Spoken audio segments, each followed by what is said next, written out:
माई के स्थान अलग अलग नाम से जानल जाला ए भैया।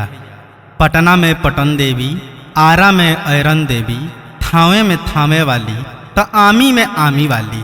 वैसे ही अपना चैनपुर बाजार मुबारकपुर में मंगला भवानी माई के मंदिर में माई के अद्भुत श्रृंगार, माई के वर्णन, माई के श्रृंगार बखान इस गीत में हम मोहिनी रंजन मिश्रा सरोज बाबा परोस रहल बानी। जय माता दी।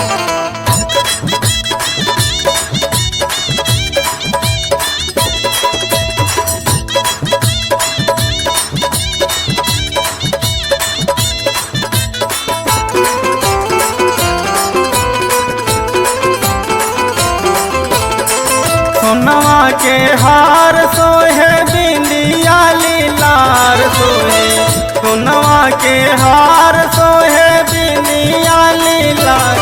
बड़ी नीमन लागेला माई बैठल बाड़ी शेर पर, बड़ी नीमन लागेला माई बैठल बाड़ी शेर पर। सोनवा के हार सोहे बिंदिया लीलार सोहे, सोनवा के हार सोहे बिंदिया लीलार। बड़ी नीमन लागेला माई बैठल बाड़ी शेर पर, बड़ी सुंदर लागेला माई बैठल बाड़ी शेर पर।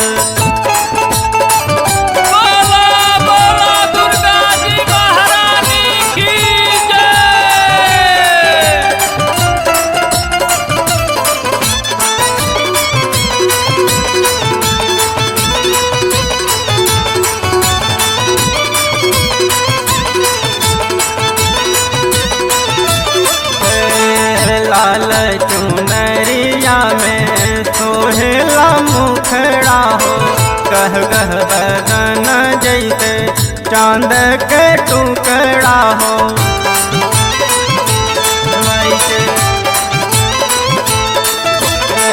लाल चुनरिया में सोहेला मुखड़ा हो, गह गह बदन जैसे चांद के टुकड़ा हो। हीरा जड़ल मुकुट मोतियन के हार सोहे, हीरा जड़ल मुकुट मोतियन के हार। बड़ी नीमन लागेला माई बैठल बाड़ी शेर पर, बड़ी सुंदर लागेला माई बैठल बाड़ी शेर पर।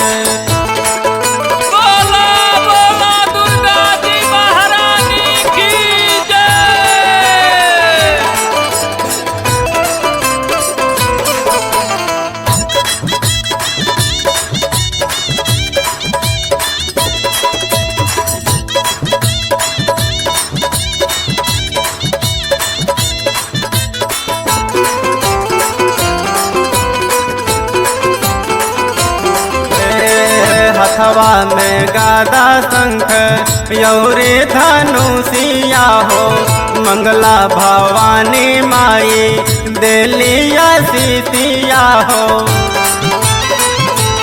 माई हथवा में गादा शंख यौरे धनुषिया हो, मंगला भवानी माई दी है आशीषिया हो। धन धन भइल आपन चैनपुर बाजार हो, धन धन भइल आपन चैनपुर बाजार। बड़ी भीड़ लागेला माई बैठल बाड़ी शेर पर, बड़ी नीमन लागेला माई बैठल बाड़ी शेर पर।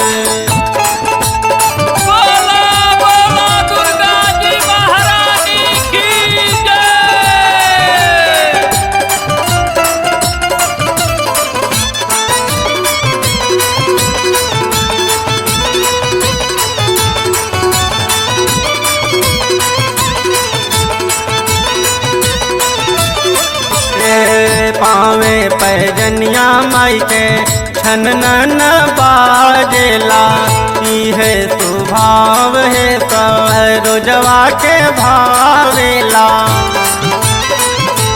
मैया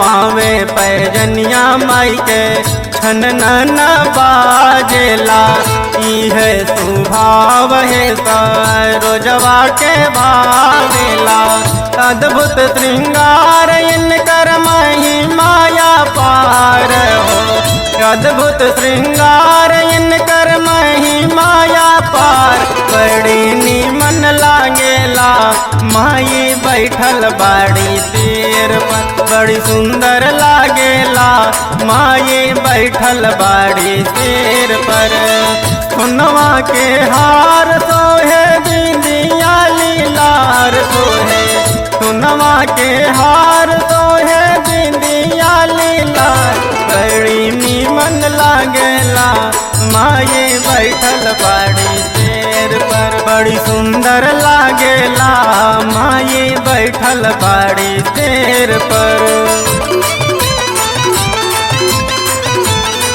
recording by Anees recording studio Chainpur.